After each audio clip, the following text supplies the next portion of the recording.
oh wow, his spiritual journey and my spiritual journey are different. And yet it was just like this, Mm. feeling love thing.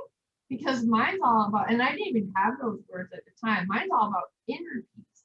And yours is all about world peace. And it's like that world is all about inner peace, Yeah. So I come along as the helper. And then just the other day, somebody was talking about that word in the Bible, actually like Ezer, Ezer, and it's a very powerful word. And it's not helper, even didn't just come along as helper. And that was even what King David was calling God is my helper, but they're using the Ezer one, which is so powerful.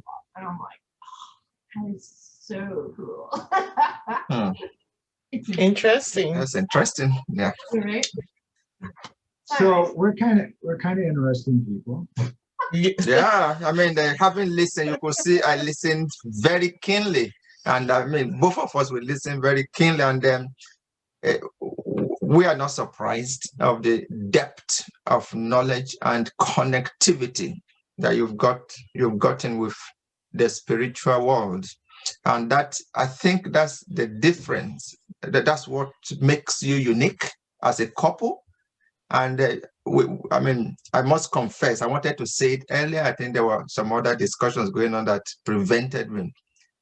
You both are quite infectious, very, very, and you are a source of inspiration to many. When people listen to you, you inspire. There's this inner part of individuals that you awaken up. And I must give you that testimony today that you awaken the sleeping spirit in humanity. And the journey we are in is we are all in a journey in our lifetime. And at every given point in time, we have specific time that we've got to connect with the value and the purpose for which we are here for. And Lydia, we've never hidden our religion. Anywhere we go, we made it clear who we are, and we made it clear as well of our love for humanity. We are very, very tolerant people. And you could see that reflected in, I must share this with you both, the event we had 3 weeks ago. It's now 2 weeks ago, isn't it? Yes. And when we were bringing people together, usually when you have an event, you will be seen to be leaning towards a group of people or political affiliations and all that. But guess what? Ours was a unifying gathering.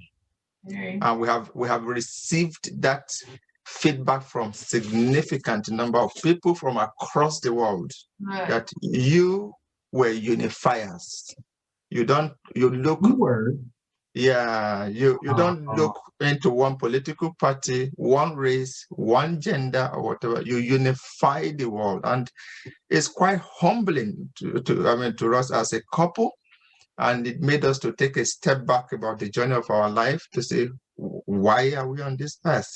When people pick the book that we're talking about and they read it, what do they see? What do they hear? Is it going to impact their lives? And if it's going to impact on their lives, will they be positive? And if the answer is yes, frankly speaking, if that is one of the fulfillment of our being on earth, especially connecting with people like yourself, whom I've described as inspiring and infectious, I think we have become a family. We value and cherish the privilege to connect with you both. And we're looking forward to many, many more years of exploration. Let me use that word. That word is from the oil and gas industry, by the way, exploration. Yeah, I think it's from Christopher Columbus. Is it from Christopher Columbus? It's from the early explorers. But from the oil and gas, discovering the new world. Exploration is very common. Yeah. And the world is becoming very dynamic.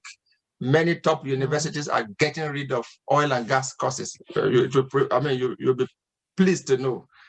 Some university, Cambridge, Oxford, they are getting rid of oil and gas courses. And why did I say that? Because the world is becoming very dynamic. going to university to study petroleum or geosciences is no longer irrelevant. What is relevant is humanity. And we have to we must value humanity. And that's exactly what we're exploring now, value on humanity.